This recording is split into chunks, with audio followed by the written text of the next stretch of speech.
మరణం ఉండేది వాళ్ళకు, వాళ్ళు మరణించారు. హల్లెలూయా. వాళ్ళకు మరణం అనేది లేదు, నిత్య జీవం ఇచ్చుచున్నారు. గనుక అవి ఎన్నటికి నశించవు మరియు ఎవడును వాటిని నా చేతిలో నుండి अपहरिंपड़ु। नो वन कोई भी मेरे हाथों में से छीन नहीं सकता। అర్థమైపోయిందా? నేటి అంశం ఏమై ఉన్నదంటే, ప్రియమైన వారులారా, ఒక్కసారి నువ్వు సొంత రక్షకునిలాగా ప్రభువుని నమ్మినటువంటి నువ్వు ఎంత దూరము కొన్ని దినాలు అయిన తర్వాత, కొంచెం సమయం గడిచిన తర్వాత కొంతమంది ప్రభువును వదిలేసి, వారి విశ్వాసాన్ని వదిలేసి దారి తప్పిపోయి అటు ఇటు తిరుగుతున్నా కానీ కూడా నేటి అంశం ఏమై ఉన్నది? ఎవరు కూడా నా చేతిలో నుండి ఒక్కసారి ఎవరైనా నన్ను సొంత రక్షకునిలాగా అంగీకరిస్తే ఎవ్వరు కూడా నా చేతిలో నుండి వాడిని ఎత్తుకోకూడదు. హల్లెలూయా. नो वन, హల్లెలూయా. कोई भी मेरे हाथों में से छीन कर नहीं लेके जा सकता। This is the promise of, this is the word of Jesus Christ. Hallelujah. ఇది యేసు ప్రభు యొక్క మాట అయి ఉంటూ ఉన్నది. హల్లెలూయా. నీకు చాతగాక, నువ్వు ఉండలేక, లేకపోతే ఇంకేమో బలహీనతల చేత, అమ్మో యేసు ప్రభుని ఏదో నేను నమ్ముకున్నా, రక్షణ పొందుకున్నా, కానీ ఈ మార్గంలో నడవడం నా వల్ల అయితే లేదు, సహించడం నా వల్ల అయితే లేదు, నాకున్నటువంటి అలవాట్ల నుండి బయటికి రావడం నా వల్ల అవుతలేదు అని కొంతమంది యేసు ప్రభువుని వదిలేసి పారిపోయినా కానీ కూడా, అందులో నుండి వెళ్ళిపోయినా కానీ కూడా, యేసు ప్రభు చెప్పిన మాట వారి పట్ల ఖచ్చితంగా నెరవేర్చబడుతుంది. హల్లెలూయా. ఎవరు కూడా ఎత్తుకొని వెళ్ళిపోరు. హల్లెలూయా. కింది వచనం చదవండి, 29వ వచనం చదవండి. యేసు ప్రభు చెబుతూ ఉన్నాడు, నా చేతిలో నుండి ఎవరు కూడా వారిని ఎత్తుకుపోడు, అపహరించాడు, మరియు నా తండ్రి నాకంటే గొప్పవాడు. చదవండి అది.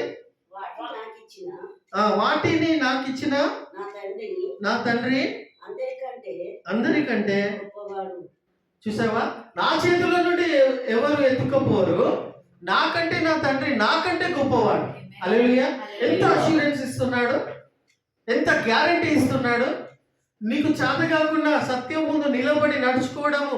చాలా మంది యేసు ప్రభువుని ఎందుకు అంగీకరించారు తెలుసా? అందరికీ తెలుసు, సృష్టిలో ఉన్నటువంటి ప్రతి మనిషికి తెలుసు, మనిషి అని పిలువబడుతున్న ప్రతి వ్యక్తికి తెలుసు యేసు ప్రభు సిలువలో ఎందుకు చనిపోయాడు అనే విషయం. ఈ 2020-25 ఈ తరములో 2000 సంవత్సరాల నుండి సువార్త ప్రకటించబడుతున్నటువంటి ఈ తరుణంలో ప్రతి మనిషికి తెలుసు యేసు ప్రభు సిలువలో ఎందుకు చనిపోయినాడు, యేసు ప్రభు ఎవరు, సృష్టికర్త, రక్షకుడు, విమోచకుడు, పరిశుద్ధుడు అని అందరికీ తెలుసు. అయినా సత్యాన్ని ఓపెన్ గా వాళ్ళు ఎందుకు అంగీకరించారంటే, సత్యాన్ని ఒప్పుకునే గుండె, సత్యాన్ని ఒప్పుకునే ధైర్యం వాళ్ళకి లేదు. हालेलुया। सच को कबूल करने का दम और साहस वो लोगों के अंदर नहीं है, इसीलिए सच्चाई को बाजू में लगाकर झूठी चीज को अपनाने के लिए बहुत सारे लोग इस दुनिया में हैं। సత్యాన్ని పక్కకు పెట్టేసి అబద్ధాన్ని నమ్ముకొని అబద్ధాన్ని ఇష్టపడడానికి చాలా మంది ఇష్టపడుతూ ఉన్నారు. అందులో కొంతమంది క్రైస్తవులు కూడా ఉన్నారు. దేవుడు చెప్పినటువంటి పద్ధతులలో, దేవుడు చెప్పినటువంటి నియమాలలో ఉండకుండా మనుషులు పెట్టినటువంటి పద్ధతులు, మనుషులు పెట్టినటువంటి నియమాలలో ఉండడము, ఆచరించడము. దేవుడు పెట్టిన పద్ధతులు సులువుగా ఉంటాయి, అది మనుషులు చేసే విధంగా ఉంటాయి. హల్లెలూయా. కానీ మనుషులు పెట్టే పద్ధతులు అది భారంగా ఉంటాయి, అది మొయ్యలేని విధంగా ఉంటూ ఉంటాయి. అయినా వాటిని చేయడానికి లైన్లో నిలబడి దర్శనాలు చేసుకోవడము, లైన్లో నిలబడి ఆశీర్వాదాలు తీసుకోవడము, ఉపవాసాలు ఉండి లేకపోతే ఇంకేదో నీ శరీరానికి నిన్ను నువ్వు త్యాగం చేసుకొని అక్కడికి వెళ్ళి ఆశీర్వాదాలు పొందుకోవాలని ఇష్టపడుతున్నటువంటి క్రైస్తవులు ఎంతమంది లేరు? అది మనుషులు పెట్టిన పద్ధతులు. అది అట్లాంటి పనులు చేయడానికి ఇష్టపడుతున్నారు. ఏదో ఒక మనోరంజన ఉండాలా, ఏదో ఒక ఏమంటారు, ఏదో ఒక కథ ఉండాలడ, ఏదో ఒక రచ్చ ఉండాలా.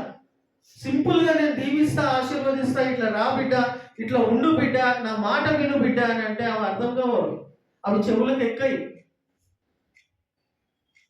ఒకసారి ఆ వాక్యం చదవండి. యేసు ప్రభు చెప్పిన మాటలు ఎంత సులువుగా ఉంటాయి, ఎంత ఈజీగా ఉంటాయి, ఎవరైనా పాటించవచ్చు. మనిషి అనేటువంటి వాడు పాటించదగే విధంగా యేసు ప్రభు చెప్పిన మాటలు ఉంటాయి.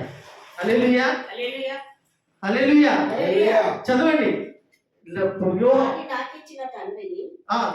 మత్తయి సువార్త 11:20 లాస్ట్ వర్సెస్ చదవండి, త్వరగా చదవండి. 11 and last verses, 11th chapter, last verses.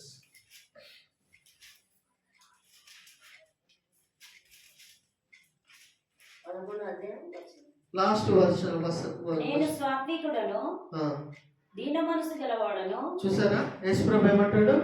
నేను సాత్వికుడను, దీన మనసు గలవాడను, దీన మనసు గలవాడను కనుక మీ మీద నా కాడిని ఎత్తుకొని, మీ మీద నా కాడిని ఎత్తుకొని నా యొద్ద నేర్చుకోండి. వాక్యాన్ని బాగా అర్థం చేసుకోవాలి. ఏమంటున్నాడు? దాని పైన వచ్చిన 28వ వచనం, ప్రయాసపడుతున్నారు. ఇది క్రైస్తవులకే చెప్తలేడు, మనిషి అనే ప్రతి ఒక్క వాళ్ళకి చెప్తున్నాడు. మానవ జాతి అందరికీ చెప్తున్నాడు, మనుషులందరికీ చెప్తూ ఉన్నాడు. ప్రయాసపడుతున్నారు, భారము మోసుకుంటున్న సమస్త జనులారా అంటున్నాడు. ఒక చిన్న గుంపును పిలుస్తలేడు ఆయన. యూదులను పిలుస్తున్నాడా? క్రైస్తవులను పిలుస్తున్నా? లేకపోతే శిష్యులను పిలుస్తున్నా? ప్రయాసపడుతున్నారు, భారం మోసుకుంటున్నారు. ఎవరు పెట్టిండ్రు ఈ భారం మీ మీద? ఎవరు చెప్పిండ్రు ఆ భారం మోయమని? ఎవరు చెప్పిండ్రు 40 దినాలు ఉపవాసం ఉండమని? ఎవరు చెప్పిండ్రు 5 గంటల వరకు ఉపవాసం ఉండాలని? ఎవరు చెప్పిండ్రు ఈ విధంగానే ఉంటే ప్రార్థనలు వింటాయని? ఎందుకు భారం మోసుకుంటున్నారు? ఎవరు చెప్పిండ్రమ్మా? ఎవరు చెప్పిండ్రు ఫంక్షన్ హాల్లో వెళ్ళి వాక్యం వినమని? ఎవరు చెప్పిండ్రు ఎల్ఈడీలలో కూర్చొని రొట్టె పిచ్చి, ఇళ్లలో కూర్చొని రొట్టె పిచ్చమని? ఎందుకు భారం మోసుకుంటున్నారు? ఎవరు చెప్పిండ్రు? Who told you? कौन बोले आप लोगों को? कौन लगाए ऐसे नियम? ऐसा पद्धति, ऐसा नियम कौन लगाए भाई? కైకు ఇంత భారము మోసుకొని వెళ్తున్నారు సమస్త జనులారా. ప్రయాసపడుతున్నారు. అక్కడికి వెళ్ళడానికి, ఫంక్షన్ హాల్కి వెళ్ళడానికి, ఫంక్షన్ హాల్ ఆరాధనలో పాల్గొనడానికి డబ్బులు లేకున్నా కానీ కూడా ఎంతో కష్టపడి ఆటోలకు పెట్టుకొని అప్ అండ్ డౌన్ చేసుకుని ఎవరు పోయమంటున్నారు? Why you are doing all these things? Who told you? కోన్ బోలే ఆప్ లోగోं को? ఫంక్షన్ హాల్ని చర్చిలలాగా మార్చుకున్నది ఎవరమ్మా? ఎవరు మార్చింది? ఫంక్షన్ హాలే. సంఘము, దేవుడు తన స్వరక్తం నుంచి సంపాదించిన సంఘమే. హల్లెలూయా. దేవుడు అంత్య దినాలలో కడబూర ఊదబడినప్పుడు యేసు ప్రభుల వారు మేఘారుడై ప్రధాన దూతలతోటి ఆర్భాటముతోటి వచ్చినప్పుడు ఫంక్షన్ హాల్లో ఉన్నటువంటి వాళ్ళని పిలువడు. ఎవరిని పిలుస్తాడు? సంఘము, సార్వత్రిక సంఘములో నుండే ఎత్తబడతారు.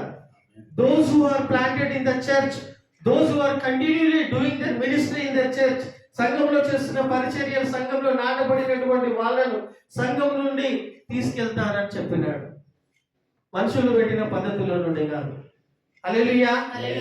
సింపుల్ గా ఉంటే దేవుడు చెప్పే పద్ధతులు అంటున్నా. హల్లెలూయా. దేవుడు సంఘం యొక్క విలువలను తెలుసుకోవాలని చెప్తున్న వాక్యంను బట్టి ఫంక్షన్ హాల్ల విలువలను ఫంక్షన్ హాల్లే.